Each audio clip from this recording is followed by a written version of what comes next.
రాజ్యము తమ దివిటీలు పట్టుకొని పెండ్లి కుమారుని ఎదుర్కొనుటకు బయలుదేరిన 10 మంది కన్యకలను పోలి ఉన్నది. వీరిలో 5 బుద్ధి లేనివారు, 5 బుద్ధి గలవారు. అయితే బుద్ధి లేని వారు తమ దివిటీలు పట్టుకొని తమతో కూడా నూనె తీసుకొని పోలేదు. వీరు ఎవరనగా లోకాశలు కలిగి తమ మనస్సునకు తోచినట్లు జీవించువారు. వీరు లోకాశ, నేత్రాశ, జీవోపడంబమునకు బానిస అయిన వారు. వీరు దేవుని వాక్యములు విందురే కాని దాని ప్రకారము జీవించలేని వారు. వీరు విత్తువాని ఉపమానంలో ఉన్న నేలలను పోలి ఉన్నారు. త్రవ్వ పక్కన విత్తబడిన గుంపు ఇట్టివారే. వీరు వాక్యములు విని గ్రహించక ఉండగా దుష్టుడు వచ్చి వారి హృదయంలో విత్తబడిన దానిని ఎత్తుకొని పోవును. అలాగే రాతి నేలన విత్తబడిన వారు కూడా ఇలాంటి వారే. వారు వాక్యములు విని వెంటనే సంతోషముగా అంగీకరించువారు. అయితే వీరిలో వేరు లేనందున కొంతకాలం భక్తి కలిగి ఉందురు కానీ వాక్యము నిమిత్తము శ్రమైనను హింసైనను కలగగానే అభ్యంతరపడుదురు. అలాగే ముండ్ల పొదలో విత్తబడిన వారు కూడా ఈ గుంపు వారే. వీరు వాక్యములు విందురే కాని ఐహిక విచారములు ధనమోసము వలన విన్న వాక్యము అణిచివేయబడును కనుక నిష్ఫలులగుదురు. అయితే బుద్ధిగలవారు తమ దివిటీలతో నూనెను తీసుకొని పోయిరి. వీరెవరనగా మంచి నేలను విత్తబడిన వారు వీరే. వీరు వాక్యమును విని గ్రహించువారు, శ్రమలలో హింసలలో నిలిచి ఉండేవారు. వీరు బండ మీద ఇల్లు కట్టుకొనిన బుద్ధిమంతులను పోలి ఉన్నవారు. వరద వచ్చెను, గాలి విసిరి ఆ ఇంటి మీద కొట్టెను కానీ దాని పునాది బండ మీద వేయబడను కనుక పడిపోలేదు. కాబట్టి దేవుని మాటలు విని వాటి చొప్పున చేయువారు బుద్ధిగల కన్యకల వలె ఉంటారు. ఇట్టివారు 30 60 100 ఫలించువారు.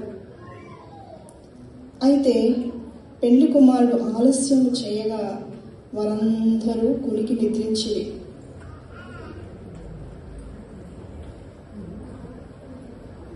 అర్ధరాత్రి వేళ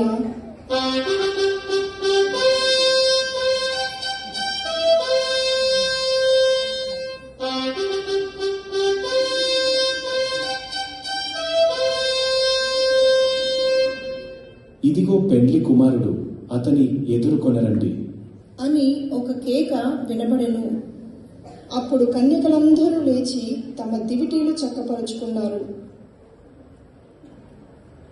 బుద్ధిగల కన్యకలు తమతో కూడా నూనెను తీసుకొని పోయిరి. అంటే వారి హృదయాలలో వాక్యము నిలిచి ఉన్నది కనుక తమ దివిటీలలో నూనెను పోసుకొనిచున్నారు. అయితే బుద్ధి లేని కన్యకలు తమ దివిటీలతో కూడా నూనెను తీసుకొని పోలేదు కనుక వారి దివిటీలు ఆరిపోవచ్చున్నవి. కాబట్టి మీ నూనెలో కొంచెము మాకును ఇయ్యమని బతిమాలి కొనుచున్నారు.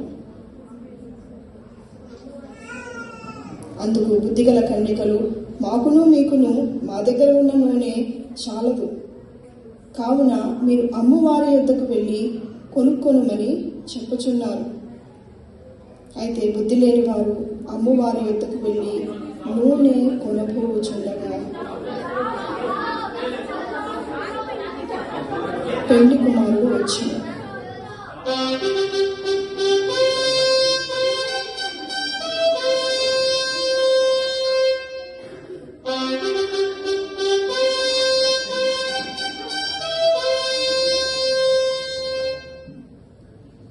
అంతటా తలుపు వేయబడెను.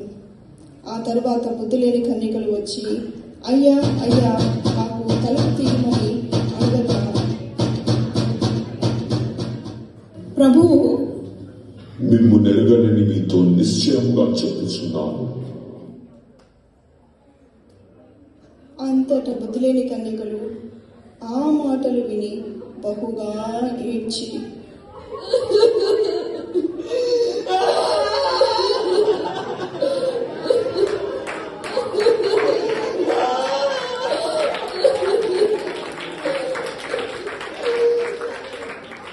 అందుకు యేసయ్య, ఆ దినమైనను గడియైనను మీకు తెలియదు కనుక మెలకువగా ఉండుడి.